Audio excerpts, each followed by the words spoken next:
Our goal is to compare and contrast the reproduction, development, nutrition, gas exchange, transport or circulation, regulation of body fluids, chemical and nervous control, immune systems, and sensory and motor mechanisms in plants and animals.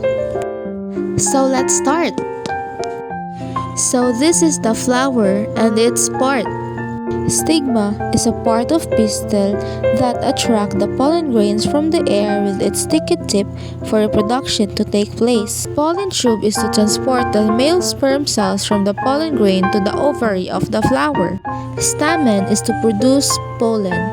Anther is to produce pollen, while filament is a stalk-like structure that attaches to the base of the flower. Petal is to attract insects for pollination and to protect the reproduction organs, which are at the center of the flower. Ovule houses the egg cells and receives pollen from other angiosperm. Receptacle to both connect the stalk to the flower and to support the flower. Sepal to protect the developing flower bud during budding stage.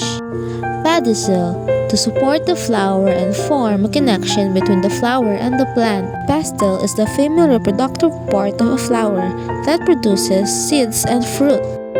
Style, a part of a pistil, generates the pollen tube but also prevents incompatible pollen from entering the ovary. Lastly is the ovary, part of a pistil, that prepares ovules for fertilization and develops into a fruit. Let's proceed to the animals. This is grasshopper and its part. Athena, multifunctional sensory organs that play a crucial role in their survival, social behavior, and navigation.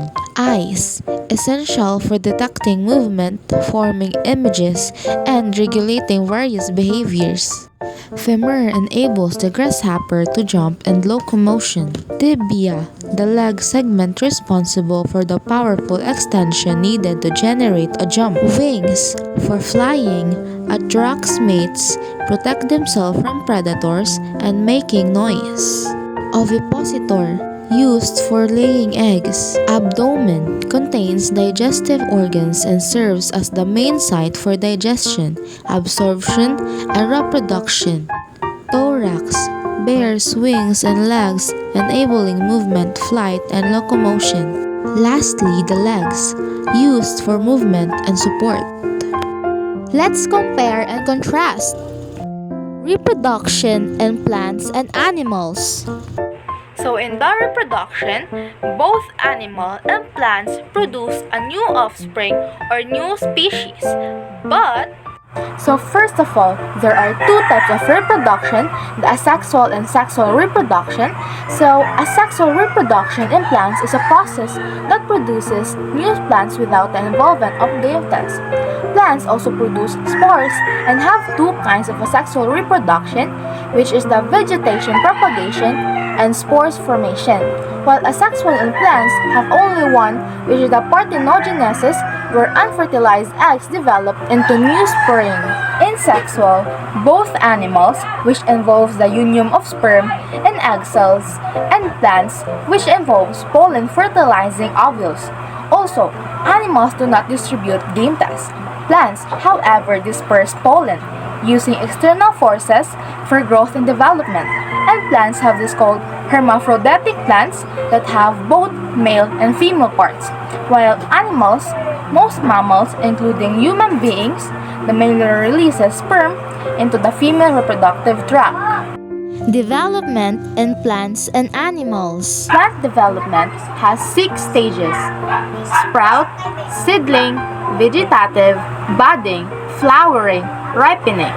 And plants develop from a single cell through a process called embryogenesis. They can often regenerate parts of their bodies, while animals also have 6 stages: fertilization, cleavage, blastula, restolation, organogenesis, and metamorphosis. And animals develop from a zygote through a process called embryogenesis, but with a more complex sequence of events. They do not regenerate as easily as plants, except in some species. Nutrition in plants and animals. So both animals and plants require essential nutrients like carbon, hydrogen, oxygen, nitrogen, phosphorus, and potassium to survive and grow. But the nutrition process in plants is autotrophic, while in animals, the process is heterotrophic. Plants make their own food from inorganic substances and light energy during photosynthesis. On the other hand, animals cannot manufacture their own food and depend on other organisms for nutrition. Example, mosquitoes.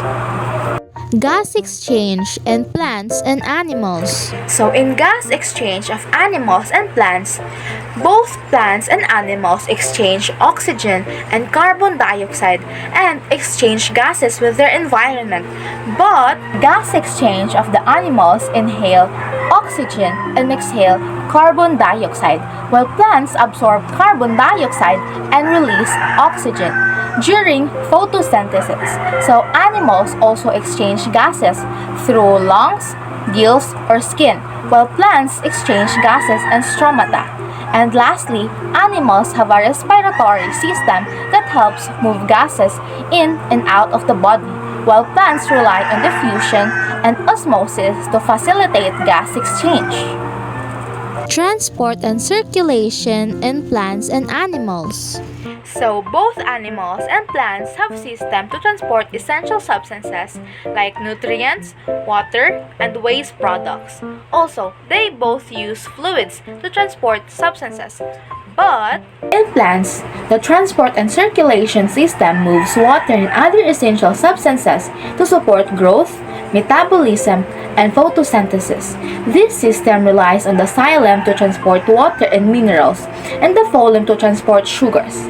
While in animals have a circulatory system that includes the heart, blood vessels, and blood, which pumps and delivers oxygen and other nutrients throughout the body. This system is primarily regulated by the circulatory system itself. Regulation of body fluids in plants and animals. So, the body fluids of plants regulate body fluids via osmosis, transpiration, and specialized transport proteins. But in animals manage body fluids through drinking, metabolic water production, and organs such as the kidneys. Both animals and plants possess unique adaptations to maintain water balance. Chemical and nervous control in plants and animals. So plants control their functions primarily through hormones like auxins and gibberellins, along with electrical signals that regulate growth and responses to stimuli like light and gravity. These responses are slow and localized, and plants block a nervous system. While in animals use hormones for longer-term regulation and a complex nervous system composed of neurons for rapid, precise, and coordinated responses to sensory stimuli, allowing for immediate actions like movement and reflexes. Immune system and plants and animals. So the immune systems of animals and plants both protect against harm invaders, but they work in different ways. So animals have a complex immune system with two parts: innate immunity, which acts quickly, and adaptive immunity, which learns from the past infections and provides long-lasting protection. So animals use specialized cells like T cells and B cells to fight infections. Plants, on the other hand, only have innate immunity. They detect pathogens in response by producing chemicals or strengthening their cell walls to stop the infection. While animals can remember and react fast to future infections, plants can only prime themselves to be more ready for another attack. Animals have organs and specialized cells for their immune response, while plants rely on their entire body to defend against threats. Sensory and motor in plants and animals. So, animals and plants both have sensory and motor systems, but they function in different ways due to their distinct biology. So, in animals, sensory systems include specialized organs like eyes, ears, and skin, which detect stimuli such as light, sound, and chemicals. These sensory inputs are processed quickly by the nervous system, allowing for rapid and coordinated response. Animals also have muscles that enable voluntary, fast movement controlled by nerve impulses. While plants lack specialized sensory organs and instead rely on receptors in their cells to sense light, gravity, touch, and chemicals. Their sensory responses are slower and often involve the hormonal signaling system, with changes occurring over longer periods of time. Plants' movements are not driven by muscles but by growth process like tropisms and nastic movements. These movements are slow and typically involve changes in cell size or structure rather than rapid, voluntary action. That's all. Thank you and fidelity to Christ.